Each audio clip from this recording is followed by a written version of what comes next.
tá? Então, segunda e terça não é necessário acessar o AVA para aula, né? A nossa disciplina que é na quinta-feira segue normal, tá? Mas só quem ainda não estava sabendo, né? Vai ter aí os 2 primeiros dias da semana recesso, tá bom? Outra informação também, pessoal, importante, é que a gente estava conversando, né? A coordenadora nos passou alguns dados. O semestre passado, cada professor trabalhava de uma forma diferente com os alunos, né? Então, tinha professor que fazia lives, outros professores gravavam podcast, enfim, variou bastante, né? E uma pesquisa de satisfação dos alunos mostrou que eles estavam querendo vídeos, né? Lives. E daí foi padronizado que a gente fizesse lives para vocês, tá?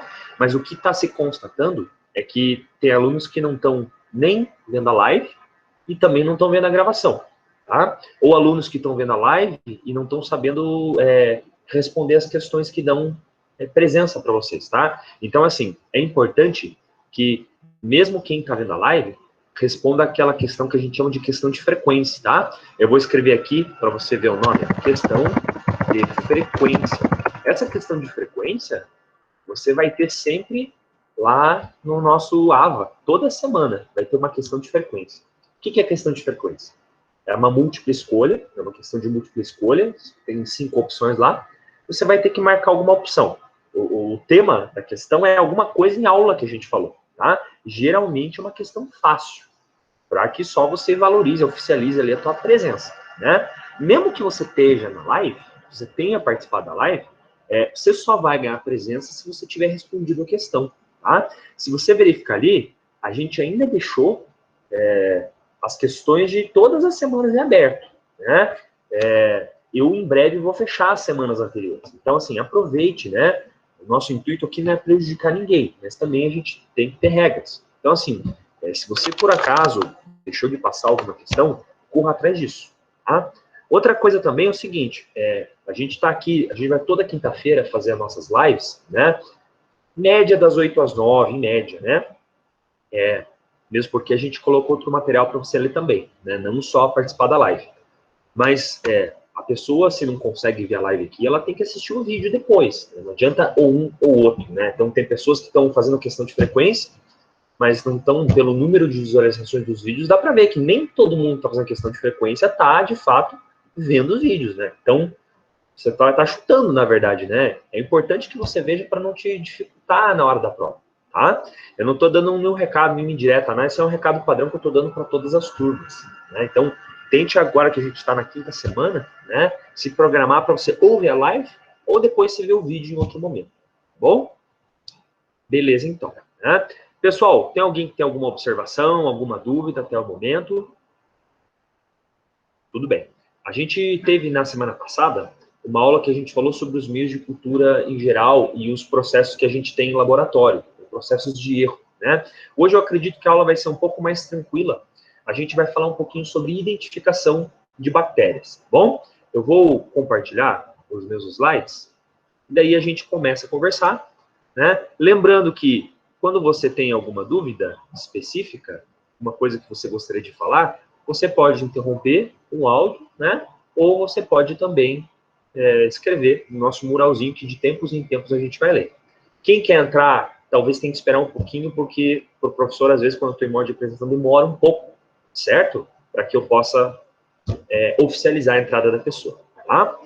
Bom, dito isso, a gente começa a nossa aula 5, né, pessoal? A gente vai falar um pouquinho sobre identificação de bactérias. Vamos situar um pouquinho onde é que a gente está nesse barco aqui chamado microclínica, que a gente entrou às quintas-feiras, né? A gente até agora relembrou um pouquinho as características gerais das bactérias, né? E a gente falou que existem alguns grupos de bactérias que são bem preocupantes para a gente, certo? Alguns tipos de doença que a gente vai comentar ao longo das próximas semanas. Tá? A gente falou um pouquinho sobre os meios de cultura que a gente usa. Então, na verdade, o que a gente fez? A gente estudou todos os meios de cultura que a gente normalmente usa. Né? Você ainda não tem experiência para saber o A, o B, o C, qual o meio de cultura usar ainda. Tá? Você já conhece, né, nomes de vários meios, certo? Você já ouviu falar de muitos meios que a gente citou aqui. A partir de hoje, a gente vai começar a dar nomes aos bois. Ou seja, a gente vai começar a relembrar quais são as principais espécies de preocupação que a gente tem no laboratório de microbiologia. Quem são os jogadores aí desse jogo chamado microclínica? A gente vai falar algumas características gerais dos principais grupos de bactérias. E aí, pessoal? Bom, quando a gente vai falar de análise de bactérias em laboratório, muitas coisas devem ser feitas, né? Mas se a gente tivesse que fazer um resumão, quais são as medidas a se tomar quando a gente está no laboratório de micro, seriam essas aqui, ó.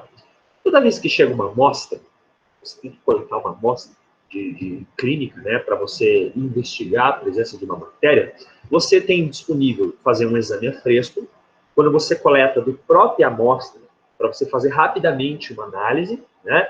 A gente falou na semana passada, por exemplo, que tem amostras, como, por exemplo, amostras do sistema respiratório, né? Amostras do intestino, que você já pode, assim que a amostra chega no lab, fazer uma lâmina para você ver, né, lá no microscópio do que pode ser tratado. Tá? Outra coisa também é fazer uma bacterioscopia, uma técnica de coloração. Né? Você, por exemplo, pode usar algum tipo de corante, como corante de Gram, de Zell-Nielsen. Né? A gente vai falar melhor sobre esses corantes à medida que o tempo vai passando, tá? Para que você vá discernir se é uma Gram positiva ou uma Gram negativa. Tá? E também, óbvio, aquilo que a gente está comentando, fazer uma cultura para isolamento dos micro-organismos. Quer dizer, você colocar ele dentro de um meio de cultura, um agar, e esperar que ele incubar. Que a bactéria cresça e você tenha condições de identificar o que você tem ali dentro. Tá? A gente colocou aqui cultura para micro-organismos aeróbicos e anaeróbicos. A gente falou algo lá naquela segunda semana, quando a gente estava falando de revisão, né, das principais características das bactérias. Aeróbicos são aquelas bactérias que gostam de oxigênio. Anaeróbicos são aquelas que não gostam. Existem estratégias que a gente toma, né, para conseguir isolar um ou outro. Tá?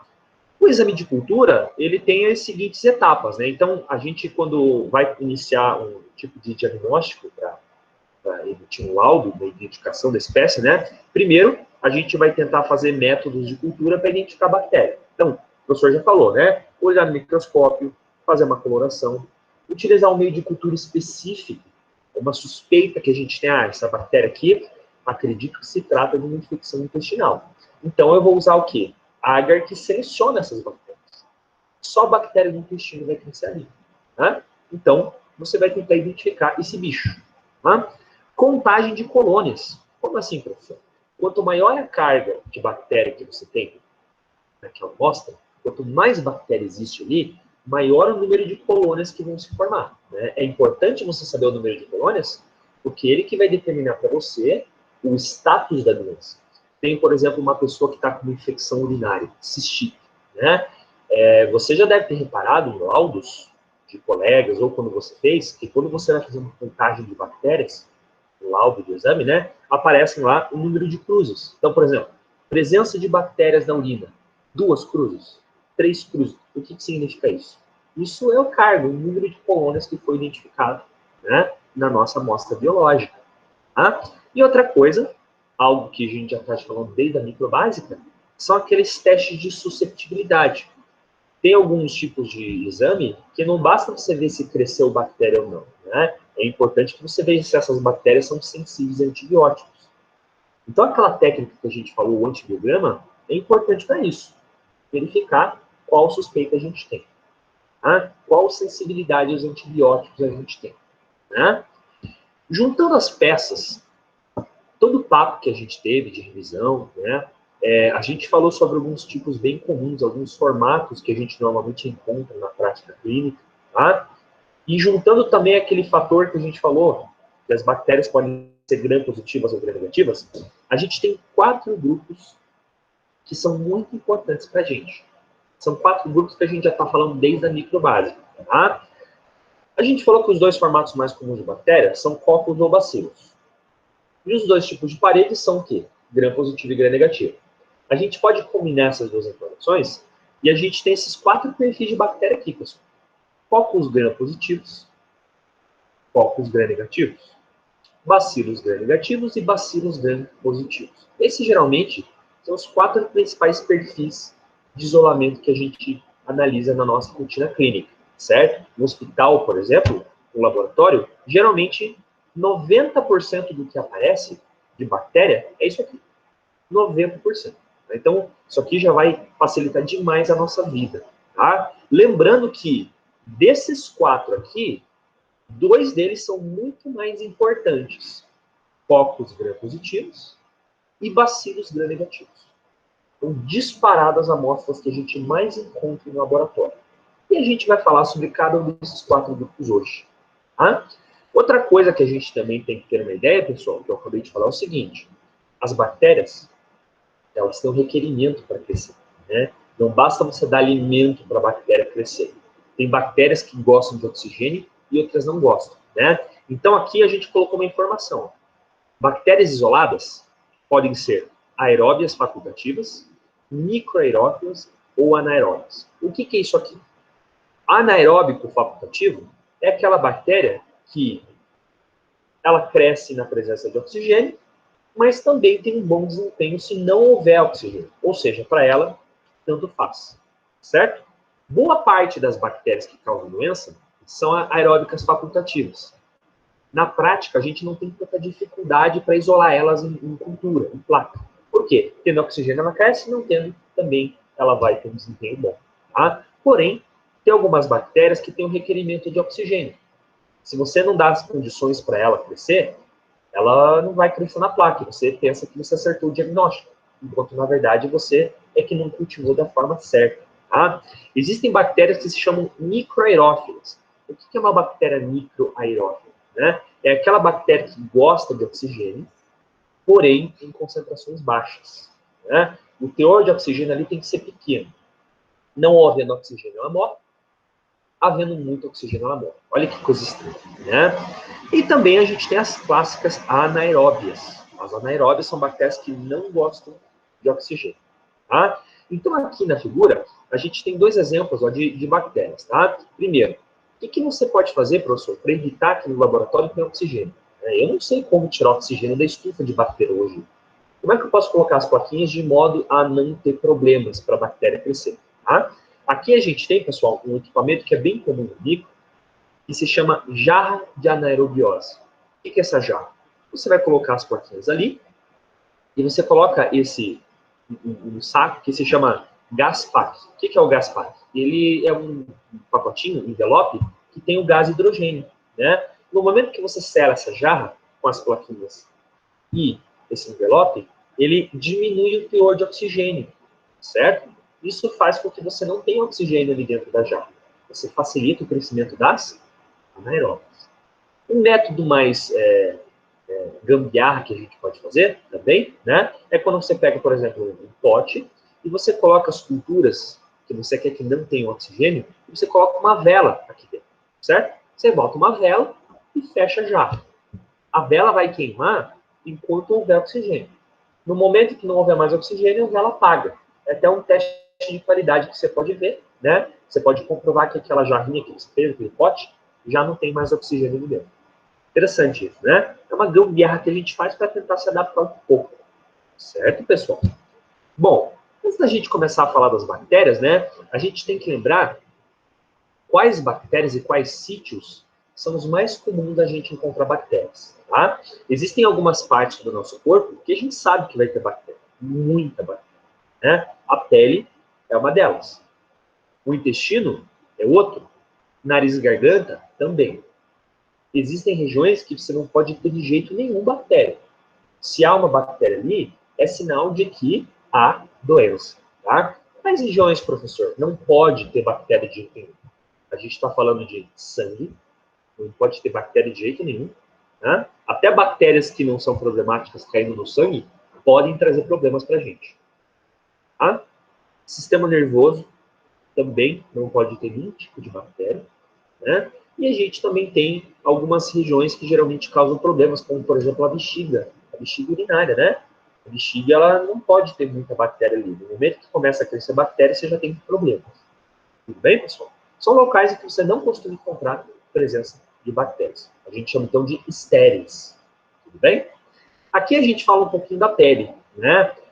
Esses 3 gêneros são os gêneros mais comuns quando a gente fala de bactérias na nossa pele. A pele é um órgão bem extenso, né? E existe uma microbiota ali, quer dizer, uma população de bactérias que mora, que reside ali. E, normalmente, não nos traz problema, tá? Esses são os gêneros mais comuns. Staphylococcus, todo mundo que já ouviu falar disso, já falou bastante de Staphylococcus, né?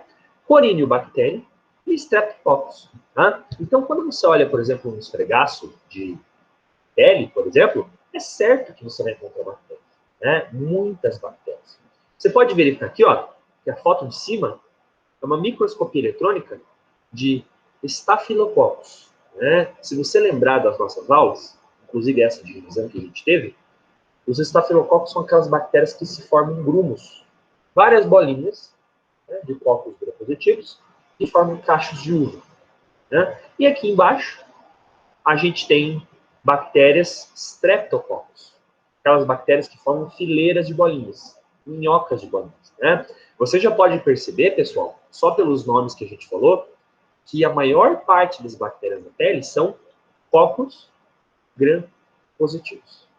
Cocos gram-positivos é o que você mais encontra na nossa pele, tudo bem? Quando a gente fala de nariz e garganta, a situação é bem parecida, né? A mucosa oral e a mucosa nasal, elas não diferem muito da nossa pele, tá? Então, a gente também tem que esperar as bactérias que a gente encontra na pele ali no nosso sistema nasal, né? Staphylococcus, Corynebacterium, né? Porém, há uma situação interessante que a gente fala, algo que a gente falou inclusive lá na nossa aula de micro básica, né? Quando você tem uma pessoa que trabalha há muito tempo em hospitais, ou você tem uma pessoa que quando era criança era bastante hospitalizada, né, que tinha bastante problema de saúde, ou uma pessoa que tomou por muito tempo antibiótico, é comum você encontrar na mucosa oral e na mucosa nasal bactérias que normalmente você não encontraria ali. Bactérias que têm um potencial de causar doença um pouquinho maior. De que bactérias a gente está falando, professor? Algumas bactérias que normalmente podem causar doença, né? Por exemplo, Staphylococcus aureus, uma bactéria que tem potencial de causar sérios problemas de mucosa, de pele, né? Escherichia coli. Pera aí, professor, Escherichia coli? Você não falou que Escherichia coli é aquela bactéria das nossas fezes? É verdade. O que essa bactéria faz no nariz, então? Né? É aquilo que a gente falou. Essas bactérias são patógenos que a gente encontra em hospitais. É comum você encontrar elas como agentes de doença em hospitais. Uma pessoa que tem muito contato no hospital, seja um trabalhador, seja um paciente que é internado, ela com o tempo vai substituindo a microbiota das mucosas dela por bactérias de potencial patogênico. Essas bactérias aqui, por si só, elas já podem causar várias doenças, né? Mas fala assim, nossa, mas então essas bactérias são perigosas? Isso quer dizer que cedo ou tarde ela vai causar problema para mim. Não necessariamente, né? Tudo vai depender do teu sistema imune. A gente tem que lembrar que imunidade é algo importante para a gente, né? O que é importante, por exemplo, uma pessoa que trabalha no hospital há muitas décadas, é que ela mantenha a sua higiene em dia, para evitar de transmitir doenças para os seus pacientes, para um parente que a espera em casa, uma precaução muito boa, você entende? Isso tudo são aqueles fatores que a gente falou que são perigosos. Uma pessoa, por exemplo, trabalha o dia inteiro no hospital e leva o seu jaleco para casa, né? Tá errado isso. Ou o cara trabalha no hospital e vai comprar pipoca na esquina com o jaleco, né? São fatores muito perigosos, né? Há uns anos atrás, a gente já conversou sobre isso no passado, eu lembro, né? O Fantástico fez uma matéria que vários profissionais de saúde do Hospital de Clínicas aqui, né, da nossa cidade, saíam pegar ônibus, ficar conversando na rua, tal, foi constrangedor pra gente, né? Que mostra o quê? Isso mostra que a gente estava ali com alguma medida que estava errada, alguma medida de sanitariamente errada, né? Então, esse é o tipo de coisa que a gente tem que pensar muito bem, refletir bastante sobre o uso adequado de equipamentos de proteção, tá? Aqui a gente tem, por exemplo, uma foto de microscopia em que a gente está mostrando aqui o nosso pavilhão nasal, né? O nosso pavilhão nasal tem a presença de pelos, né, nas nossas narinas. Você pode ver aqui, ó, Staphylococcus, várias bactérias em formato de grumos aqui que estão grudadas no nariz, tá? E quando a gente fala de intestino, aí a gente vai para a parte talvez mais relevante, né? Não há região do nosso organismo que contenha mais bactérias do que o intestino. No intestino, nós temos mais bactérias do que células no corpo inteiro, né? Para cada célula que você tem no seu corpo, você tem 9 bactérias no seu intestino. Então, você percebe que a gente é mais bactéria que célula, na prática, né? A gente é uma mistura de ser humano e de bactéria, né? E elas são fundamentais para a gente. Elas participam da nossa digestão e do nosso metabolismo de nutrientes. Então, perceba como a gente está falando de algo que não é só algo irrelevante, né? É algo assim fundamental para a nossa saúde, tá? E esses são gêneros muito importantes para a gente, né? O nosso intestino, ele é dividido em 2 frações. O intestino delgado, que é a principal porção, e o intestino grosso, que é a porção posterior. Você percebe que, dependendo do órgão que a gente está falando, você tem uma população diferente de bactérias. Isso não é algo tão básico assim, né? Isso é algo importante, por quê? Dependendo do tipo de intestino que você está falando, você tem uma quantidade de oxigênio ali. No intestino delgado, você tem mais oxigênio do que no intestino grosso. Então, as bactérias do intestino delgado são aquelas bactérias que a gente fala que são aeróbicas facultativas. Elas gostam de oxigênio, mas também não desgostam. Crescem na presença ou ausência de oxigênio. São os estafilococos, os estreptos e os lactobacilos. Você toma Yakult, por exemplo, para melhorar a tua saúde intestinal. E melhor do banheiro, por exemplo, certo? O que você encontra no Yakult? Todo mundo já viu a propaganda. Lactobacillus vivus. É o tipo de bactéria que você vai repor no seu intestino delgado. Bem? Já o intestino grosso, a gente está falando de um ambiente que não tem muito oxigênio. Então, a gente está falando de um ambiente em que crescem bactérias anaeróbicas. Aquelas bactérias que a gente falou que a gente tem que usar aquela jarrinha para crescer no laboratório. Ah, aqui, no intestino grosso, a gente já está falando de um grupo de bactérias um pouco mais patogênicas, né? Como, por exemplo, a família Enterobacteria, que a gente vai comentar na aula de hoje, certo? Aqui a gente já começa a conhecer um pouquinho quais são os nomes daquilo que a gente tem, certo, pessoal? Bom, o que a gente vai fazer agora? Agora a gente vai começar a conversar um pouquinho sobre aqueles 4 perfis de bactéria que eu falei. Focos gram-positivos, focos gram-negativos, bacilos gram-positivos e, por fim, bacilos gram-negativos. São os 4 grupos que a gente normalmente vai encontrar no isolamento de laboratório. Tá? A gente vai começar pelo mais importante deles, os focos gram-positivos, certo? Bom, aqui a gente começa a falar sobre alguns gêneros importantes, gêneros de bactérias focos gram-positivas que causam doenças para a gente. Tá? O primeiro deles não poderia ser diferente. Um nome que todo mundo aqui já ouviu falar bastante, né? Staphylococcus. A gente já falou que existem espécies de Staphylococcus que causam doença de pele. A gente falou que na nossa pele é comum encontrar bactérias do tipo Staphylococcus. Então, assim, esse é um nome que já tivemos contatos algumas vezes durante o curso, né? Por que eles são tão importantes, pessoal? Essa primeira frase aqui já deixa claro, né? 1/3 de todas as infecções bacterianas são causadas por esse gênero. Então, quando você recebe uma amostra clínica e você tem uma amostra que vem da pele, uma amostra que vem das mucosas oral, respiratória, é quase certo que você tem Staphylococcus. Estatisticamente, é quase certo que aparece uma coisa de Staphylococcus. Né? Eles são amplamente distribuídos pela natureza. Como a frase diz, coloniza a pele, nasofaringe e o intestino. Então, olha como a gente pode encontrar essas espécies aqui abundantemente no nosso organismo. Tá? Aqui, no slide, a gente tem algumas características gerais. Né? Você não tem que decorar isso. Mas algumas coisas têm que ser entendidas, né, pessoal? Por exemplo, eles são focos gram-positivos, né? E eles são parasitas anaeróbicos facultativos. Ou seja, eles vão crescer de qualquer jeito, na presença ou na ausência de oxigênio. Tá? Elas são bactérias imóveis, ou seja, elas não têm aqueles flagelos que o professor já mostrou para vocês.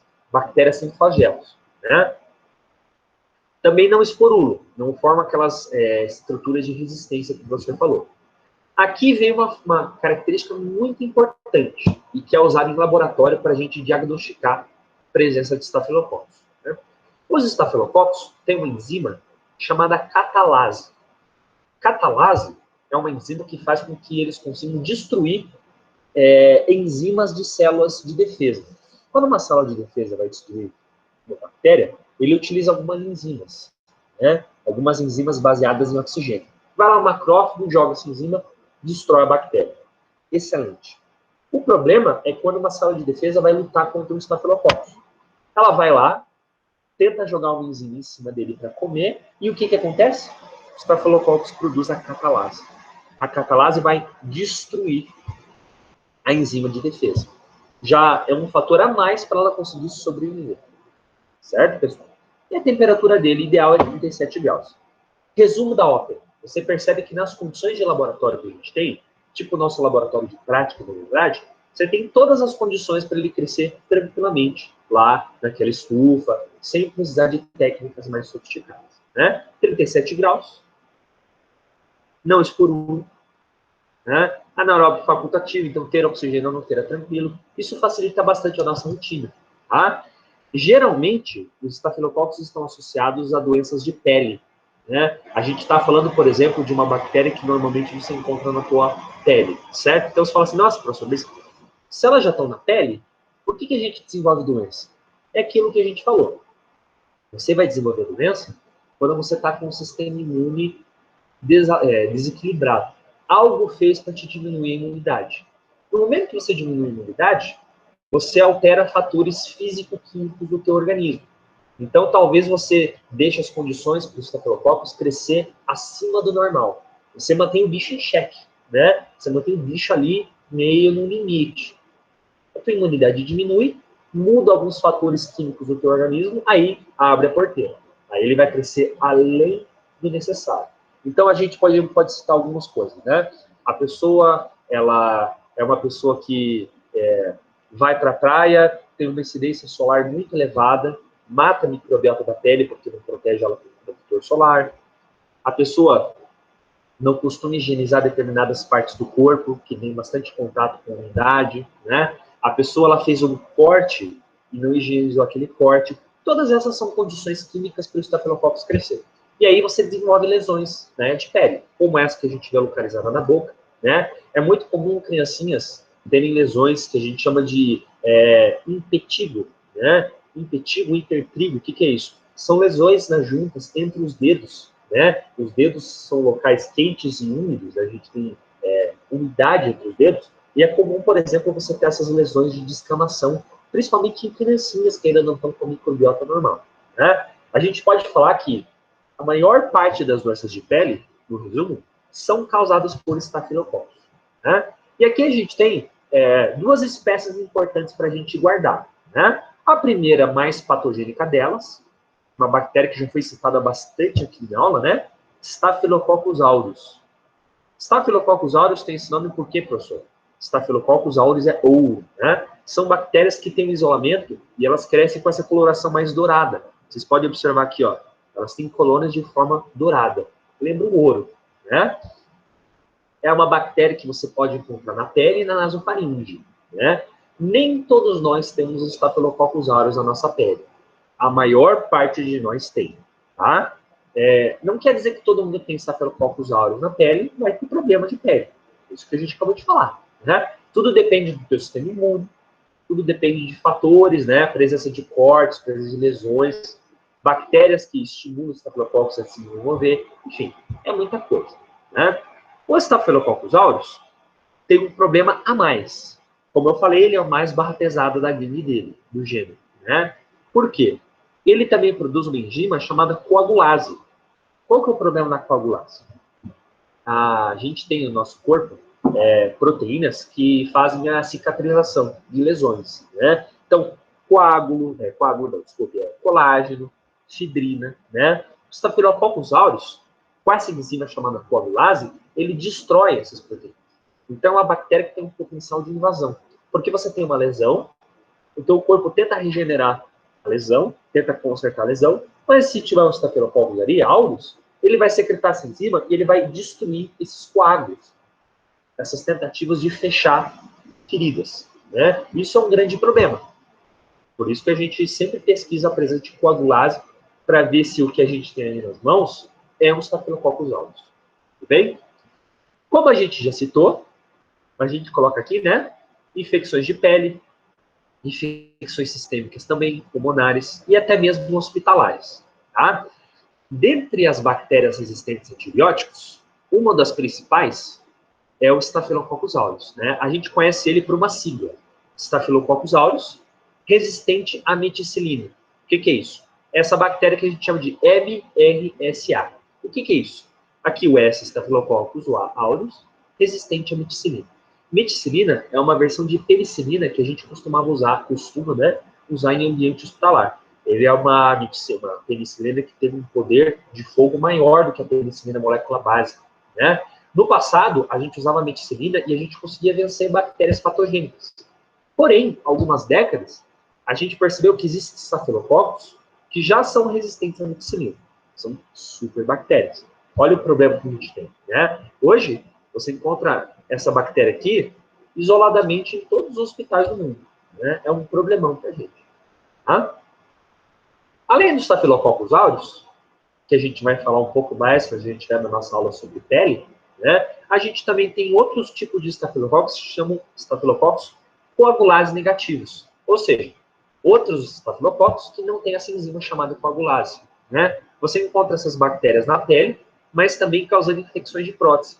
Então você percebe que não é só o Staphylococcus aureus que é um vilão, né? Existem vários estafilococos que podem causar problema para a gente. Geralmente problemas de pele, problemas hospitalares, ok? Outro gênero de bactéria, coco gram-positivo que a gente tem, são os streptococcus. São aqueles cocos que se formam em fileiras, minhoquinhas de bolinhas, né? Streptococcus. Tá? Aqui a gente tem as características gerais. São cocos gram-positivos, anaeróbicos facultativos, imóveis, né? Temperatura ideal 37 graus. Se você parar para pensar, pessoal, essas bactérias aqui são praticamente idênticas ao grupo anterior. Praticamente tudo que eu falei aqui foi o que foi dito lá. Eu falo, professor, como é que eu vou discernir isso em laboratório? São duas bactérias que, quando você olha no microscópio, elas têm uma aparência muito semelhante. Como que eu vou diferenciar uma da outra? Primeiro, eu preciso. Se é coco gram-positivo, eu já posso dar um laudo geral? Ah, coco gram-positivo, pronto? Não, você tem que discernir. Sabe por quê? As duas bactérias causam doenças diferentes e o tratamento delas é totalmente diferente. Então, não é simplesmente você escrever lá cocos gram-positivos, né?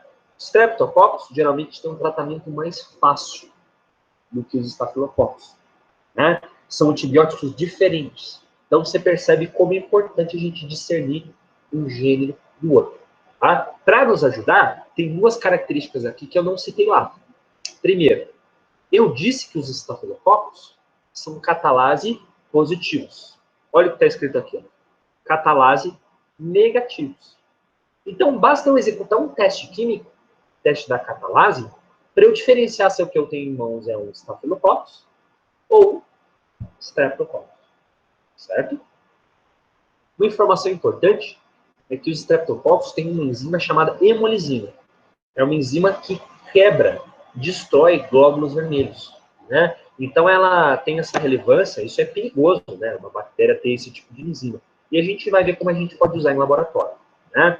Normalmente nós temos espécies de bactérias que causam problemas no sistema da mucosa oral para a gente, né? Faringite, infecções de garganta, elas são bastante perigosas, né? Eles que produzem aquelas placas de pus que a gente vê, por exemplo, no sistema mucosa oral de criancinhas, por exemplo.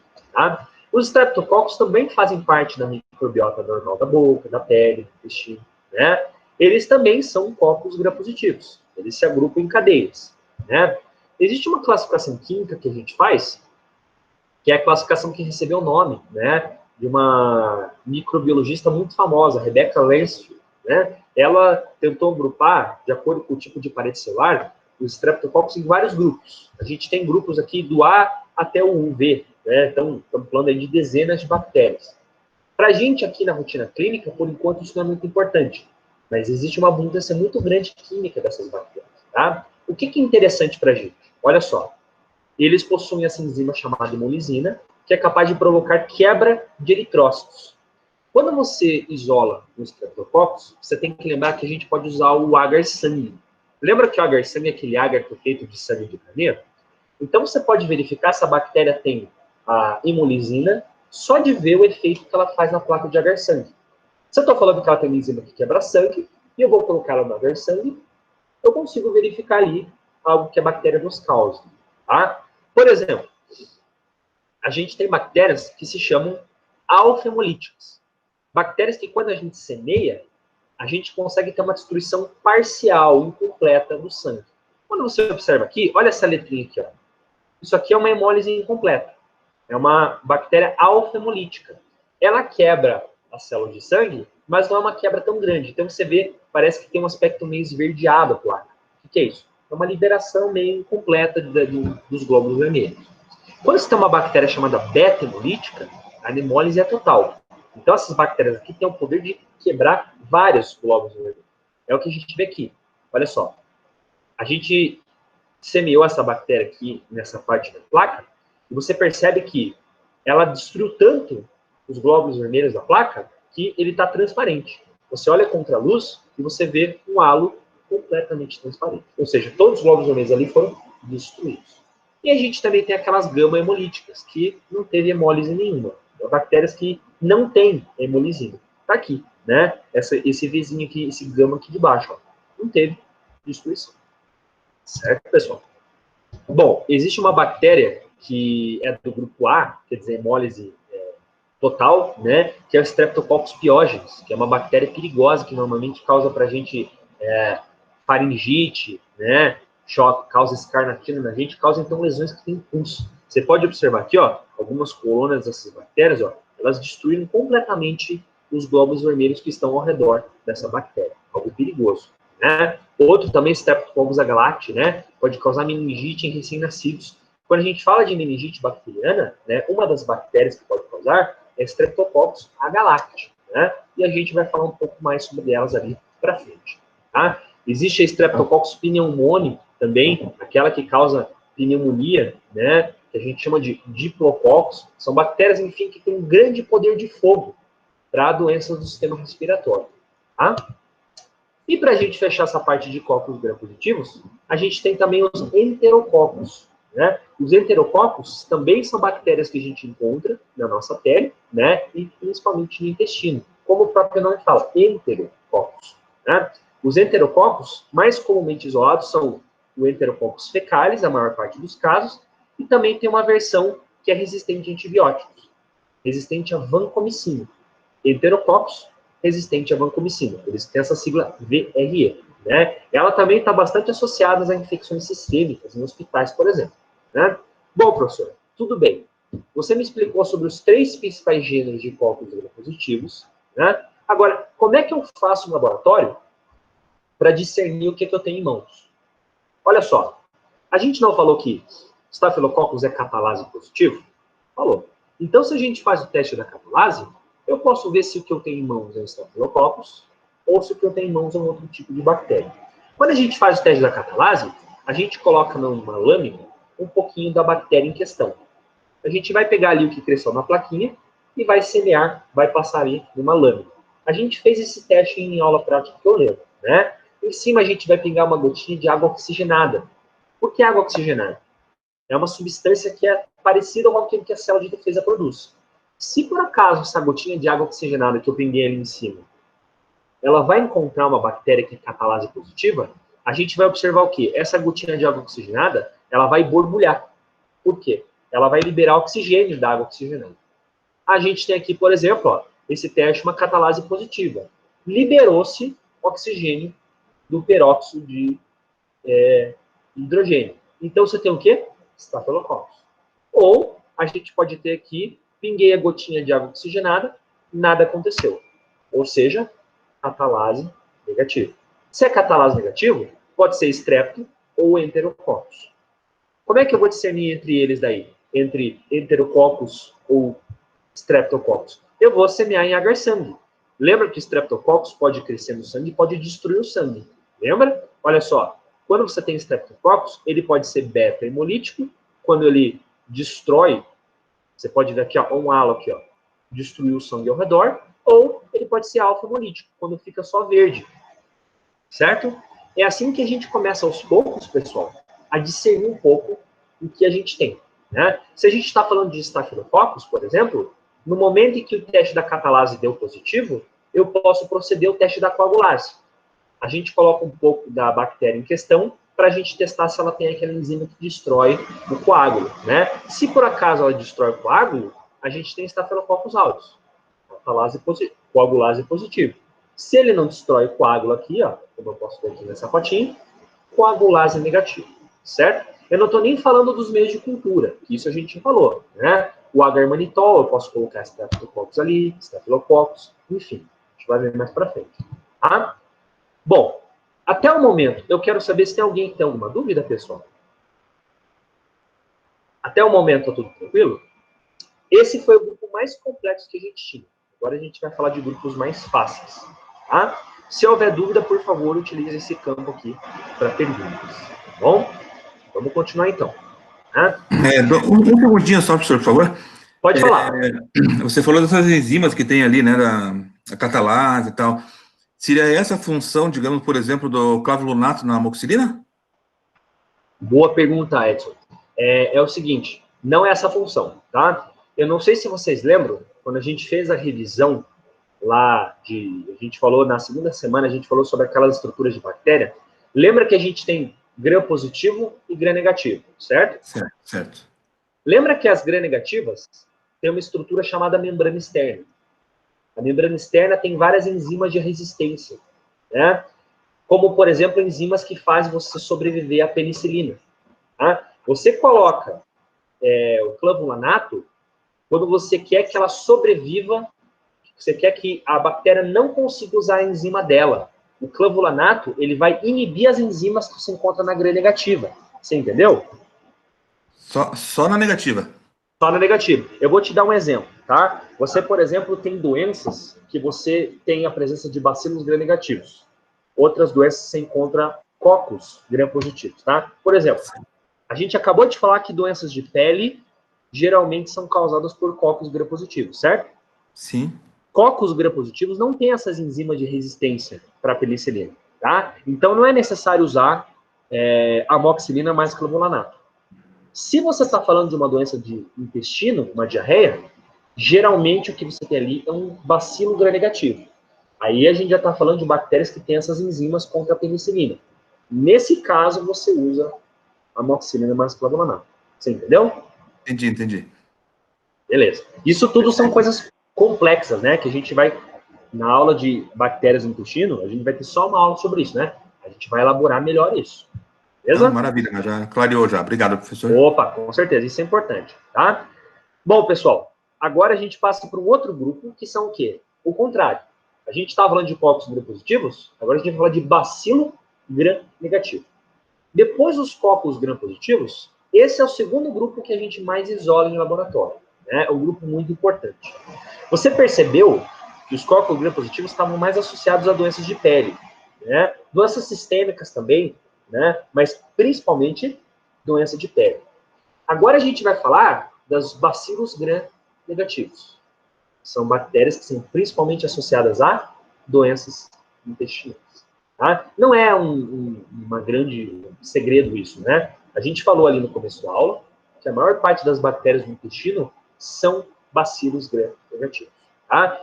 A família que a gente vai falar agora, ela se chama, ele tem esse nome grande aqui, né? Enterobacteriaceae. O que é Enterobacteriaceae? É uma grande família que se encontra no nosso intestino, né? Eles são a fonte de infecção do intestino mais comum do planeta. São responsáveis por muitas doenças. Alguns nomes, inclusive, você já ouviu falar, tá? Escherichia coli, Salmonella, Shigella.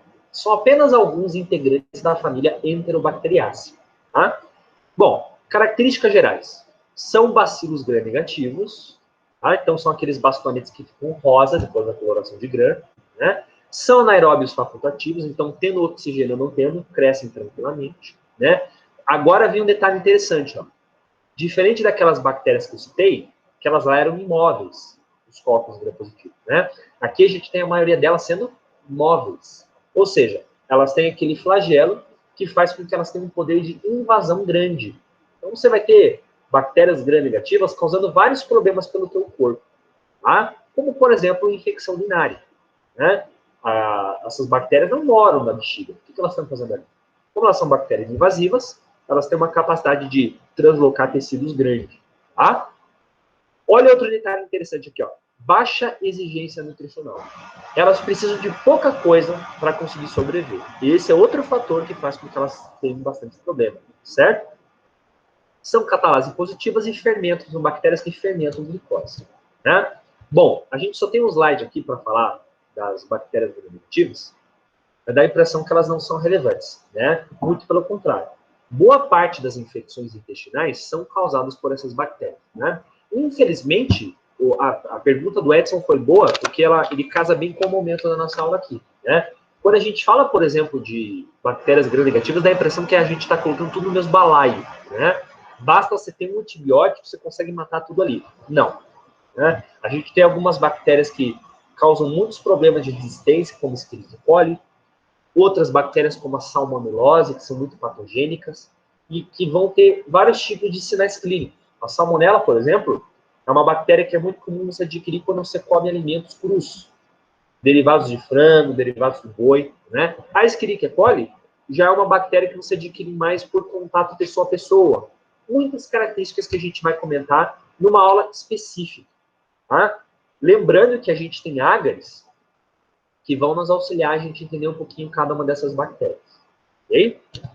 Aí a gente passa para os dois grupos que não são tão comuns assim, né? Não digo para vocês que são grupos sem importância, mas são grupos que não são tão associados assim na rotina clínica, tá? Dos 4 grupos que a gente tem, esse grupo, cocos gram-negativos, eles são mais raros de todos.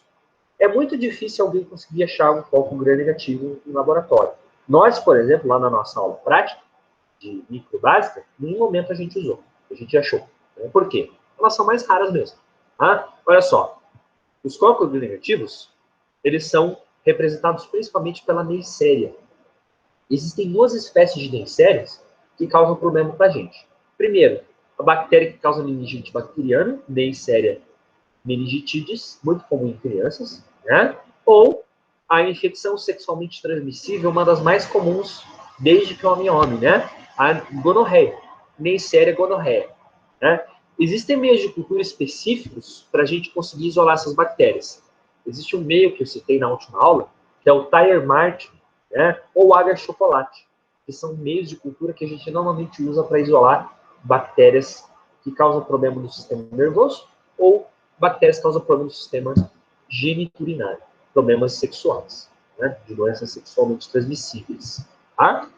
Aqui a gente tem bactérias, né, cocos negativos, né, geralmente eles ficam isolados aos pares, né, e quando a gente observa suas colônias, geralmente são bolinhas pequenininhas, brilhantes e viscosas, né. Aqui a gente tem, por exemplo, o agar chocolate, que o professor falou, né, e você tem aqui Neisseria gonorreia, bactéria que causa a gonorreia, tá? E o último grupo que a gente vai ver hoje são os bacilos gram-positivos, né. Os bacilos gram-positivos, da mesma forma dos cocos, também não encontramos muitos, né? Geralmente, essas bactérias estão mais associadas a problemas pulmonares, doenças do sistema respiratório. Normalmente, elas não falam muitas coisas por si só. Geralmente, elas estão mais, assim, num contexto, assim, com outras bactérias, né? Então, a gente tem, por exemplo, como contaminação, você tem uma bactéria e você acaba encontrando elas, né? Você tem outras bactérias que podem até causar problema, como listeriose, por exemplo, como corinobactéria, mas normalmente não são bactérias que são isoladamente encontradas, né? Por isso que a gente até colocou aqui, ó, melhor identificadas por metodologias que usam meios automatizados, tá? A gente vai investir o momento final da nossa aula aqui, falando um pouco sobre esses métodos automatizados, tá? A gente, até o momento, citou que a gente, no hospital, utiliza placas, linhas de cultura, né? Porém, existem algumas estratégias bem modernas que os hospitais estão usando agora para você conseguir identificar essas bactérias em um tempo menor do que você ficar esperando, por exemplo, 24, 48 horas, né? Não quer dizer que sempre você consiga usar essas técnicas, mas geralmente elas facilitam a nossa vida porque elas, em pouco tempo, conseguem diagnosticar o que a gente tem, né? O que são esses métodos, pessoal? A gente tem aqui, por exemplo, esse sistema API, né? Você não precisa decorar nada disso. Isso aqui tem várias marcas, tem vários modelos. Não precisa decorar o nome de um modelo, né? O que a gente tem aqui, pessoal? A gente tem uma plaquinha. Nessa plaquinha, a gente tem vários meios, tá? A princípio, o que você faria aqui? Você vai inocular amostras da tua bactéria em cada um desses pocinhos. Você pode verificar o que a gente tem aqui. Ó. A gente tem uma legenda explicando para a gente vários meios de cultura aqui dentro, vários testes químicos. Tá? Você vai semear a bactéria em cada um desses pocinhos e depois você vai levar ela para quê? Vai levar para esse meio automatizador aqui. Ó.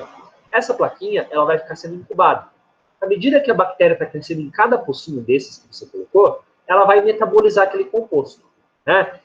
Num período que pode variar de 4 a 18 horas, você vai conseguir, baseado nos resultados que tiver ali, a leitura e a presunção do que você tem. Né? O método automatizado é interessante porque em menos tempo do que a plaquinha fica na estufa, ela consegue te sugerir que tipo de bactéria você tem ali. Né? Nem sempre você consegue utilizar o método automatizado. Muitas vezes a gente precisa daquelas plaquinhas de cultura, ficar ali 24, 48 horas, mas é uma forma sofisticada de você conseguir acelerar o teste, o diagnóstico. Tá? Nem todo hospital possui método automatizado. Geralmente, alguns hospitais se especializam no diagnóstico de doenças infecciosas. Né? Aí, o que acontece? Por triagem, você acaba enviando amostras para esses laboratórios específicos. Certo, pessoal? A gente tem também um outro método automatizado, que é o MALDI-TOF, né? O nome disso é espectrometria de massa. Aqui a gente, em questão de poucas horas também, consegue detectar a presença de bactérias, porque cada bactéria tem um crescimento, tem a produção de moléculas específicas. Então, esse método aqui, ele consegue detectar concentrações químicas de substâncias que são produzidas pela bactéria A ou pela bactéria B. Por exemplo, aqui a gente tem uma figura, está mostrando para a gente um gráfico. Né? Cada bactéria vai ser capaz de produzir um gráfico diferente, porque ela produz substâncias também diferentes. Ok? Espectrometria de massa é algo muito caro, como eu falei. Nem sempre ela está disponível. Por isso que a gente, boa parte dos casos, usa esses meios de cultura que aparecem na tabela aqui. São meios de cultura que o professor já conversou com vocês, né? E que vão ser, à medida que a gente falar das aulas mais específicas de cada um dos sistemas, a gente vai começar a falar sobre eles. Então, por exemplo, para detectar bactérias no intestino, eu tenho o agar-Clade, o Maconk, o XLD. Para detectar bactérias que crescem em qualquer lugar, o agar-Sambi. Para bactérias do sistema nervoso ou sistema geniturinário, o agar-Tire Martin, o agar-Chocolate. Enfim, é uma bateria de meios de cultura ampla e que, a princípio, você não precisa decorar. À medida que você vai pegando experiência como clínica, você vai aprendendo um pouquinho sobre elas. Né? Como o professor falou, nas próximas aulas a gente vai começar já a entrar um pouquinho no mundo, cada sistema. Sistema respiratório, sistema digestivo, pele. A gente vai começar a ter uma estimativa maior do que a gente encontra. Né? O importante da aula de hoje é saber que existem esses 4 perfis: focos gram-positivos, focos gram-negativos, bacilos gram-positivos e bacilos gram-negativos. E os gêneros mais importantes de cada grupo. Certo, pessoal? Bom, agora eu vou interromper meu compartilhamento e eu fico à disposição aí, caso alguém tenha alguma dúvida, pessoal. Eu vou interromper aqui a nossa